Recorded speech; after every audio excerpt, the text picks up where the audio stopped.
And therefore, the road from Nairobi to Nakuru should be dualled, and the residents who use that road should not be made to pay toll on that road. Because we may think it's a commercial venture, but it will come and hurt our economy. Because if in our region the corridor roads are not tolled, you are basically telling people to look for options.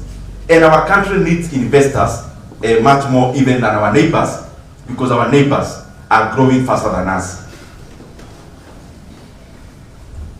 Let me talk about just one specific policy, then I'll be done. My sister asked about, okay, odoheni hii mambo mengi ya huku juu mingi. Now, conceptualize the economy to me. That's how I understand that question. Now, stop talking about all this expenditure, what, this, that.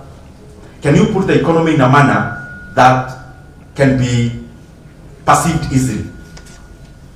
I'll just use only one policy instrument that we are doing as Kenya. And then I'll leave it to you to weigh whether it's good or bad. Housing levy in Kenya, I saw the other day that it even surpassed, and we ended up collecting 73 billion shillings on housing levy. I want to be consequential so that we see why it is important to keep on tracking policy instruments, and therefore to see whether they need amendments along the way. After we instituted the housing levy and we started housing projects in Kenya, I'm just using this as an example. So the government is collecting 73 billion, literally taking 73 billion off the pockets from the private sector and households. Now, what is the output? 1 year that is passed, I'm using the recent data that Kenya has is 2024, where even the housing levy surpassed its target. That's the year I'm talking about. Industry in Kenya, industry is viwanda, decelerated. From the previous year where we grew by over 2% based on the year-on-year, on 2024 compared to 2023, we decelerated to the growth of 1.5%.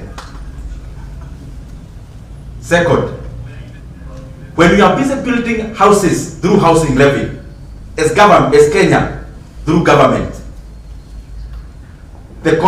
I'm using government data, not my data. Government released data from KNBS.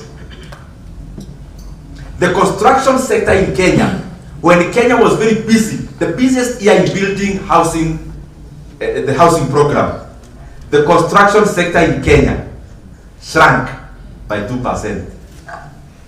Not grew, not even decelerated. It went down by 2% in 2024. The consumption of cement in Kenya, in that year we are building houses, the consumption of cement went down by 7.9%. The consumption of steel in Kenya went down. This is the other thing that can make you sometimes wonder. I have seen government officials, and they are saying the housing project has created 300,000 jobs. Others say 500,000 jobs. Others say this kind of jobs, and they say new. Now, the same government data shows us this. In the year 2024, the people employed in the construction sector shrank by negative 1.3%. And all the people employed in that sector is only 223,400, a less number than in the year 2022 when we never had the housing levy. When am I talking about this? Many times we may be beating drum on this side for celebration, but the economy cannot be cheated. What this is showing is that the money for the housing levy was more efficient for our economy when it was in the pockets of Kenyans. that